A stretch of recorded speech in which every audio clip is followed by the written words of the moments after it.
கலகலவன சிரி கண்ணில் நீர் வர சிரி. இப்ப எல்லாருக்கும் பிறக்கிற தேதி தெரியும், வாழ்றோம். இறக்குற தேதி தெரியுமா? தெரியாது. டேட் ஆஃப் பர்த் தெரியும், டேட் ஆஃப் டெத் யாருக்காவது தெரியுமா? தெரியாது. சரி, அப்படியே சொல்லி அனுப்பிடுறார் கடவுள், இத்தனாம் தேதி வந்துறியா அப்படின்னு. வருவானா எவனாவது? இல்லை, அவனுக்கு தேதியை சொல்லி விட்டோம்னு வச்சுக்கோங்க, முதுகுலேயே தேதியை போட்டு விட்டுறாங்க. சந்தோஷமா இருப்பானா? இறந்த தேதி, இறக்க போற தேதி தெரிஞ்சுன்னா எவனுமே சந்தோஷமா இருக்க முடியாது. ஆனால் அதில் சில பேர் சந்தோஷமா இருப்பாங்க. எப்படி தெரியுமா? நானாவது பிப்ரவரி, நானாவது டிசம்பர் 12வது மாதம் ஜாகிறேன். ஆனால் அவன் பிப்ரவரியிலே போயிடுவான் 2வது மாதம். அப்புறம் என்ன செய்வாங்க? மெச்சில் நின்று ஒவ்வொருத்தன் தேதியாக சொல்லுவேன். அந்த ஆகஸ்ட் 7 போகிறேன் பாரு, இந்த நவம்பர் 6. அப்புறம் அவன் வீட்டில் போய் கேட்பாங்க, அப்புறம் கிளம்பலாம் இன்னைக்கு உங்கள் தேதி அப்படிம்பாங்க. அவன் போகிறேன் போகாமல் இருக்கேன், அதுக்கு என்ன செய்யறது? அதனால் இந்த சந்தோஷமெல்லாம் எல்லா இடத்துலையும் இருக்கணும். குடும்பத்தில் பார்த்தோம், அப்பா பையனுக்கு பார்த்தோம். காதலிக்கிறப்ப நிறைய நகைச்சுவைகள் உண்டு, அதெல்லாம் தொகுத்து பார்க்கலாம். எப்படின்னா, விதவிதமாக காதலிப்பான் சில பேர். ஒருத்தர் இங்கிலீஷில் பேசலாம்னு நினச்சான், அந்த பிள்ளை இவனோட பேசிக்கிட்டு இருந்துச்சு. இவன் ஐ லவ் யூ அப்படின்னா அந்த பிள்ளைகிட்ட, அது உடனே ஐ லவ் யூ டூ அப்படின்ச்சு. TOO, டூன்னா உன்னை காதலிக்கிறேன், நானும் உன்னை காதலிக்கிறேன். இவன் பார்த்தேன் டூன்னு சொல்லிருச்சு. ஐ லவ் யூ 3 அப்படின்னா, ஒன்று கூட சொல்லுவோம் அப்படின்னு. காதலிக்கிறப்ப சில பேருக்கு அவ்வளவு இனிமே உண்டு, அப்படி அற்புதமாக காதலிப்பாங்க. காதலிக்கிற காலத்தில் எதை பார்த்தாலும் சந்தோஷமா இருக்கும். அந்த காதலி இருக்கிற தெருவை பார்த்தாலே சிரிப்பாங்க சில பேர். தெய்வலோகமாக இருக்கு அப்படிமா. அங்கேருந்து ஒரு கிளவி வேலைக்காரி இறங்கி போகும், என்ன அழகு அப்படிமா. அந்த வீட்டு நாய் குலைச்சா கூட லவ்னு குலைக்குது அப்படிமா. நாய் லொல்லுன்னு தான் குலைக்கும், ஆனால் இவனுக்கு லவ்னு குலைக்கிற மாதிரி தெரியும். காதலிக்கிறப்ப அத்தனை வகையான இனிமையெல்லாம் அவனுக்கு இருக்கும். இன்னும் சில பேர் ரொம்ப கிறுக்குத்தனமாலாம் காதலிப்பான், ஆனாலும் அவனுக்கு அது மகிழ்ச்சியை தரும். இதுவும் நம்ம பார்க்கலாம். இதே மாதிரி இப்போ சினிமா பார்க்க போகிறோம். தமிழ் சினிமாக்களில் வரக்கூடிய விஷயங்களை எல்லாம் பார்த்தோம்னா நிறைய நல்லா இருக்கும், நம்பவே முடியாது. ஆனாலும் அதை நம்ம பார்ப்போம். சண்டை காட்சி இருக்கு பாருங்க, தமிழ் சினிமா மாதிரி எவனும் எடுக்க முடியாது. நான் இப்போ ஒரு படம் பார்த்தேன், அதில் ஒரு கதாநாயகன் எதிர்த்தாப்புல இருக்கவனே எத்துறான். எப்படி எத்துவோம்? காலத்துக்கு எத்துவோம், இவ்வளோதானே. அவன் அப்படி எத்தலை, ஏன்னு மேலே போய் 3 பல்ட்டி அடித்து கீழே வந்து அவனை எத்தினான். அதுக்குள்ளே அவன் போயிட்டான், என்ன பண்ணுறது? எத்தனை இருந்தால் நேரம் இருக்குன்னு எத்துவாங்க, அவ்வளோதானே. இவன் மேலே போயிட்டு கீழே வர்றதுக்குள்ளே என்ன செய்வாங்க? நம்பவே முடியாத படம் சில இருக்கு. எப்படின்னா, கதாநாயகி ஒரு இடத்துல லண்டனில் படிச்சுட்டு வர்றா. கதாநாயகன் உட்காந்து ஒர்க் ஷாப்பில் நட்டு கழட்டிக்கிட்டு இருக்கான். இவன் முதலாளி மக, அப்படித்தான் யோசிப்பாங்க கதை. அங்கேருந்து வந்தவன் இவன் நட்டு கழட்டுறதை பார்க்குறா, அப்படியே அசந்து போறா. இவனை மாதிரி நட்டு எவனும் கழட்ட மாட்டாங்க. அப்போ இவனையே காதலிப்போம். இப்படி எங்கேயாவது இருக்குமா? சொல்ல முடியாது. சரி, சினிமா தான் அப்படி மோசமாக இருக்குன்னா டிவி பார்க்குறோம், அதுலேயும் சில விஷயம் நமக்கு புரிய மாட்டேங்குது. வித்தியாசமாக கேள்வி கேட்குறாங்க, பதில் சொல்கிறாங்க. எதிரொலின்னு ஒரு நிகழ்ச்சி பார்த்துருப்பீங்க. அந்த நிகழ்ச்சியில் ஒருத்தர் எதுக்கு எடுத்தாலும் பதில் சொல்லுவார், என்ன கேள்வி கேட்டாலும் சரி. அவர் சொல்கிறத கிண்டல் பண்ணி காலேஜில் நாடகம் போட்டாங்க ஒரு தடவை. 2 பையன் பேசுகிறான் எதிரொலி மாதிரியே. ஒருத்தன் கேள்வி கேட்குறான், ஐயா எங்கள் வீட்டு டிவி கோடு கோடாக தெரிகிறது, காரணம் என்ன? அதுக்கும் பதில் சொல்கிறேன் அவன். நேயர்களே, டிவியில் 2 வகை இருக்குது, ரூல்டு டிவி, அன்ரூல்டு டிவி. நீங்கள் வந்து ரூல்டு டிவி வாங்கிட்டீங்க, அதனால் அப்படி தான் தெரியும். போய் அன்ரூல்டு டிவி வாங்கிட்டு வாங்க. இன்னொருத்தன் சொல்கிறான், எங்கள் வீட்டு டிவி விட்டு விட்டு தெரியுது. உடனே இவன் சொல்கிறான், அப்படியா, நீங்கள் இன்ஸ்டால்மெண்ட்டில் வாங்கியிருக்கீங்க, போய் ஒழுங்காக பணத்தை கட்டுங்க, டிவி ஒழுங்காக தெரியும் அப்படின்னா. அதே மாதிரி அதில் வரக்கூடிய விளம்பரங்கள் தாங்க முடியலை. இப்போ சமீபத்தில் பார்த்தேன், இந்த ஒரு மாமியார் மருமகளும் பேசிக்கிடுவாங்க. மாமியார் சொல்லுவா, மருமக பொண்ணே ஏரியல் சோப்பு போடு, மருமக வேண்டாந்த அப்படிமால. இதை கிண்டல் பண்ணி போட்டாங்க நாடகம், நல்லா இருந்துச்சு. எப்படி ஒரு பையன் உட்காந்துருக்கான், அவன் தான் மருமக. அங்கிட்டு மாமியார் நின்று அவன் ஒரு பையன் சொல்கிறான், மருமக பெண்ணே சேலைக்கு சோப்பு போடு, தேவையில்லத்த சொட்டு நீளம் போடு, தேவையில்லத்த ஏரியல் சோப்பாவது போடு, வேண்டாந்த ஏன்னு கேட்குறா மாமியா. இது உங்கள் சேலத்தை அப்படிங்கிறா. உங்கள் சேலைக்கு எதுவுமே போட வேண்டியதில்லை. அது எப்படி? ஏன்னா நமக்கு விளம்பரத்தை கேட்க கேட்க எரிச்ச தாங்க முடியல. கால மாற்றத்தை நீங்கள் யோசிச்சு பாருங்க, எப்படியெல்லாம் இதெல்லாம் நம்ம கேட்குற மாதிரி ஆயிடுச்சு. கால மாற்றத்துக்கு ஒரு 2-3 உதாரணம் சொல்கிறேன் கேளுங்க. அந்த காலம் மாதிரி இந்த காலத்தில் இல்லைன்னு அடிக்கடி சொல்லுவோம். பெரியவங்ககிட்ட கேட்டோம்னா அப்படி சொல்லுவாங்க. ஒரு பெரியவர் சொல்கிறாரு, அதெல்லாம் அந்த காலம்யா அப்படிம்பாரு. நான் அந்த காலத்துக்கு இந்த காலத்துக்கு ஒரு வித்தியாசம் சொல்கிறேன் பாருங்க. முன்ன உரல் அப்படியே இருக்கும், மேலே குழவி சுற்றும். இது அந்த காலம். இந்த காலத்தில் இதை மாற்றி விட்டாங்க. குழவியை நிப்பாட்டி உரலை சுத்த விட்டாங்க. அதுக்கு பேர் கிரைண்டர். முன்னெல்லாம் அடி வாங்கினவே தான் ஓன்னு கத்துவாங்க. அது அந்த காலம். இப்போ அடிக்க போகிற ஊடு ஊழையிட்டு அவனை குத்துறான். இது கராத்தேன்னு வச்சுருக்காங்க. இது இந்த காலம். ஒரு நண்பரை பார்க்க போயிருந்தேன். வெளியே உட்காந்துருந்தார் ராத்திரி 9 மணிக்கு. உள்ளே பார்க்குறேன், மெத்தையில் நாய் வெடுத்து தூங்குது. இவர் அங்கிட்டு இங்கிட்டு பார்த்துக்கிட்டே இருக்காரு. என்னன்னு கேட்டேன். 5000 ரூபா ஓட்டு வாங்கின நாய் எவனா தூக்கிட்டு போயிடுவாங்க, அதனால நான் வெளியே உட்காந்துருக்கேன் அப்படின்னாரு. நாயை வெளியே கட்டி போட்டு நம்ம படுத்திருந்தது உள்ள, அது அந்த காலம். நாயை படுக்க வச்சுட்டு நம்ம வெளியே உட்காந்துருக்கிறது இந்த காலம். இதுக்கு மேலே ஒன்று பார்க்கலாம். லிரில் சோப் விளம்பரத்தில் ஒரு பெண்ணு அருவியில் குளிப்பா. லைபாய் சோப் விளம்பரத்தில் ஒரு ஆம்பளை ரூம்குள்ளே குளிப்பான். ரூம்குள்ளே குளிக்க வேண்டிய பொம்பளை அருவியில் போய் குளிக்கிறா. அருவியில் குளிக்க வேண்டிய ஆம்பளை ரூம்குள்ளே ஓட்டு குளிச்சுக்கிட்டு இருக்கான். இதெல்லாம் கால மாற்றத்தில் நம்ம சந்திக்கிறது. அதனால் வகை வகையான நகைச்சுவைகள்லாம் இருக்குது. நகைச்சுவையினுடைய உச்சம் என்ன அப்படின்னா, சினிமாவுக்கு போகிறத நீங்கள் பார்த்தீங்கன்னா அதுதான் சிறப்பாக இருக்கும். எல்லாரும் சினிமா பார்த்துருப்போம். சினிமா நகைச்சுவை இல்லை. சினிமாவுக்கு போகிறவனை பாருங்கள், அதுதான் உலகத்திலே சிறந்த நகைச்சுவை. இப்போ மத்தியான இடத்துக்கு போகிறோம். வேகமாக சைக்கிளில் வருவான் சில பேர். சைக்கிள் அப்படி மூலையில் தள்ளி விட்டுட்டு ஓடி போய் டிக்கெட் கவுண்டருக்குள்ளே கையை கொடுப்பாங்க. ஒரு ஆள் தான் உள்ளே கையை கொடுக்க முடியும். 6 பேர் கொடுத்து அப்படியே திருவாங்கி உள்ள. அப்புறம் டிக்கெட்டை வாங்கிட்டு வேகமாக ஓடுவான். ஓடி அந்த தேட்டரில் போய் ஸ்க்ரீனை பட்டாரம் திறந்து பேசாமல் நிற்பாங்க அப்படியே. ஏன்னா நல்ல வெயிலில் வந்திருப்பான். உள்ள இருட்டாக இருக்கும், என்ன நடக்குதுன்னு தெரியாது. அன்னைக்கு ஒருத்தன் சொல்கிறேன், சினிமாவை காணா அப்படிங்கிறான். படம் அங்கிட்டு ஓடிக்கிட்டு இருக்கு, இவன் இங்கிட்டு பார்த்துக்கிட்டு இருக்கான். இப்போ இடம் தேடி போவாங்க. வெறும் தரையில் சில பேர் படி மாதிரி நடந்து போவான். அப்படி இப்படி இன்னும் சில பேர் டமார் டமார் விழுந்து எல்லாரையும் தொட்டு கும்பிட்டுட்டே போவாங்க. ஐயம்மோங்களுக்கு மாலை ஓட்டவே மாதிரி. இன்னும் சில பேர் நேராக போக மாட்டான். நம்மகிட்ட வந்து நின்று நம்ம மூக்கை தடவி பார்ப்பாங்க. ஆள் இருக்கா அப்படின்னு கேட்பான். என்ன கொடுமை பாருங்க. மூக்கு இருந்தால் ஆள் இருக்க மாட்டானா? நமக்கு எது கோவரும்னா, அவன் நம்மளை ஆளான்னு கேட்டதுக்கு இல்லை, அதுக்குள்ள 2 சீனை மறைச்சு விட்டான். இப்பெல்லாம் தமிழ்நாட்டில் சீன்னு கூட சொல்ல முடியல, அதுக்கு வேற அர்த்தம் வச்சிருக்காங்க. ஒரு நான் வகுப்புல பாடம் நடத்துறப்ப சங்க இலக்கியத்தில் ஒரு சீன் அப்படின்னே ஒரு தெரிஞ்சு என்னை கும்பிட்டான். அதுலேயே ஒரு சீன் இருக்காயா அப்படின்னா. அப்புறம் இது ஏதோ விவகாரமான வார்த்தை அப்படின்ட்டு அதுலேருந்து நான் சொல்றதில்ல. இவன் இந்த மூக்கை தடவி பார்த்தான் பாருங்க. அவன் எல்லார் தலையும் ஒவ்வொருத்தனா தடவி பார்த்துட்டு கடைசி சேருக்கு போய் டொம்முன்னு விழுவேன் அப்படியே. ஏன்னா கடைசி சேர் பெரும்பாலும் சேரா இருக்காது, கம்பி தான் வச்சிருப்பாங்க. கீழே விழுந்தோடனே பக்கத்து ஆள் கேட்பாரு, என்ன சார் விழுந்தீங்க போல் இருக்கு அப்படிம்பாரு. அவன் பாட்டுக்கு படத்தை பார்க்க வேண்டியதானே. இந்த விழுந்தா ஒருத்தன் பார்த்தா என்ன கஷ்டம்னா, விழுந்தா கூட பரவாயில்ல, ஒருத்தன் பார்த்துட்டான்னு வைங்க, சொல்லி சொல்லியே கொண்டு விடுவாங்க நம்மளை.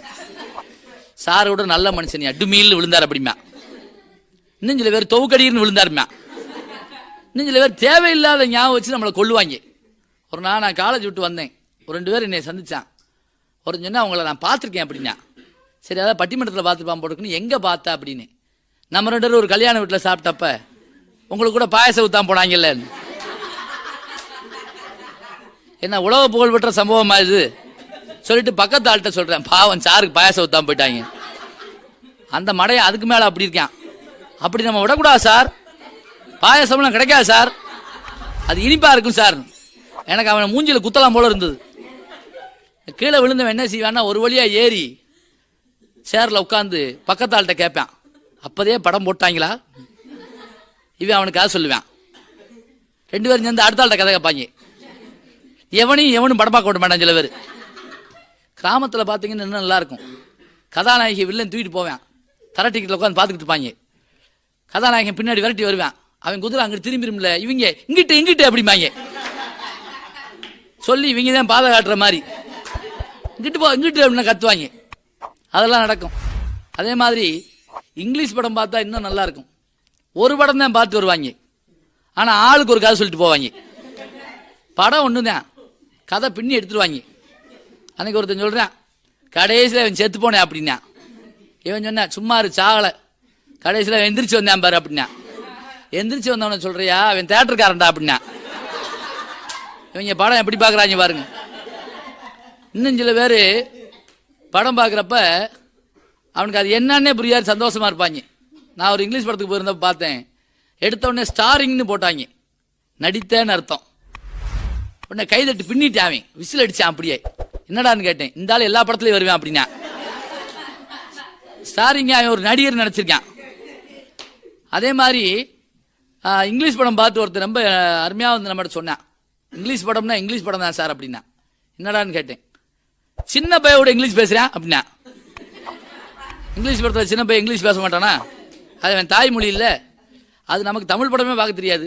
நான் ஒரு படம் பார்த்தேன், அதில் எடுத்தோடனே எழுத்து, பாட்டு, டான்ஸு, 3 டான்ஸ் ஆடிக்கிட்டே பாட்டு பாடுறா ஒருத்தி. அப்போ ஒரு எழுத்து போடுறாங்க.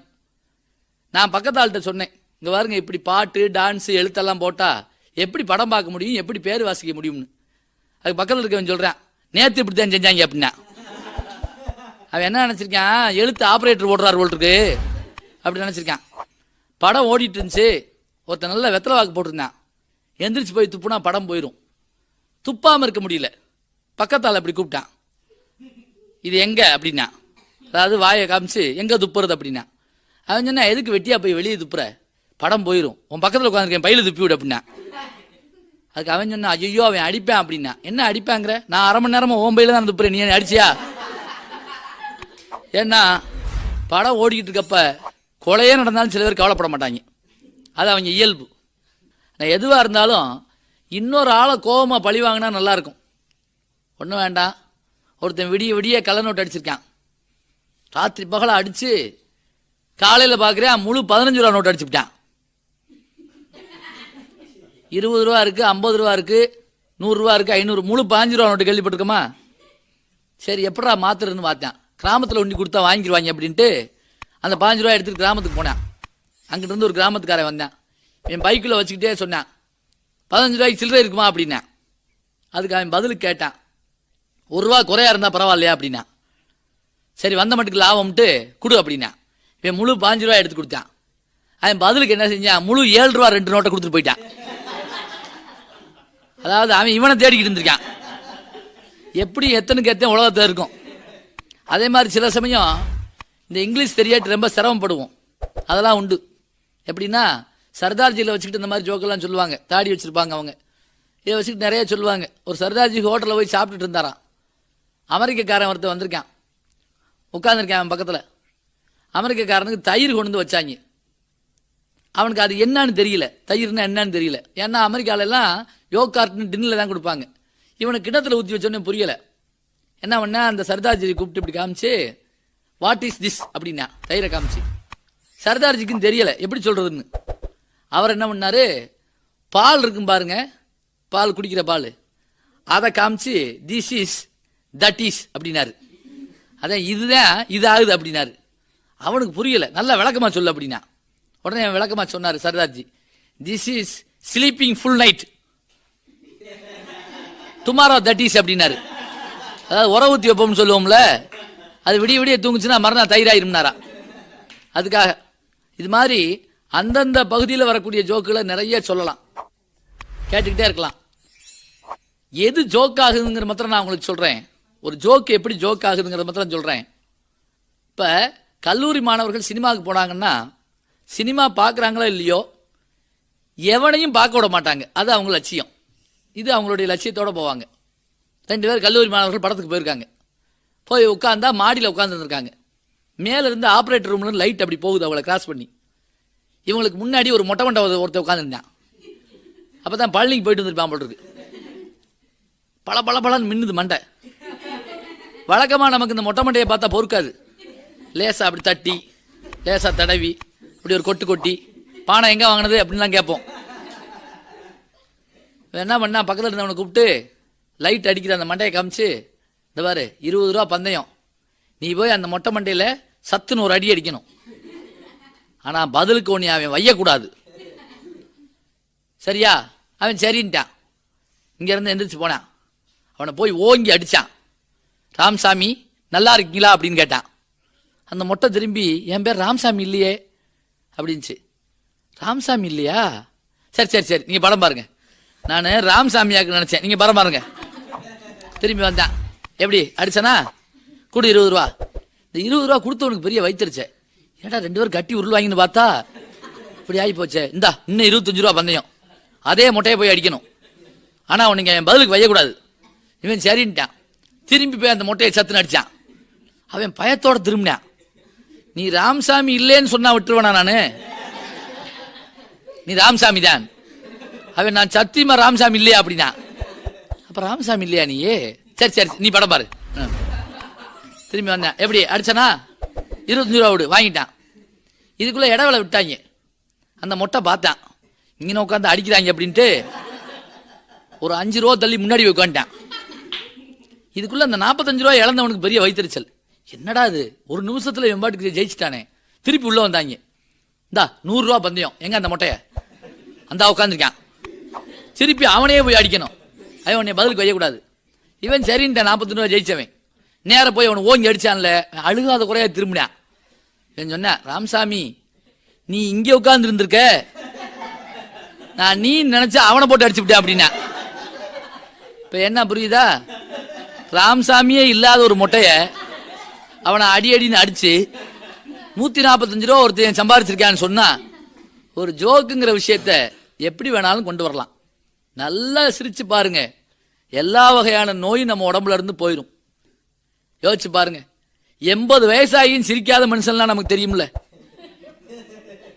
தெரியும் நினைக்கிறேன் உங்களுக்கு. அப்படியே தெரிஞ்சாலும் ராவோட ராவா மறந்துருங்க, ஞாபகம் வச்சுக்கிறாங்க. அதனால நல்ல அருமையான நகைச்சுவையே ஒளிமயமான உலகத்தை உருவாக்குகிறது. கலைவாணர் என்.எஸ். கிருஷ்ணனுக்கு, ஒரு நகைச்சுவை நடிகருக்கு நாம் இந்தியாவில் சிலை வைத்திருக்கிறோம் சொன்னா, சார்லி சாப்ளினை இன்னும் மறக்க முடியாமல் இருக்கிறோம் சொன்னா அதுக்கு காரணம் நகைச்சுவை தான்.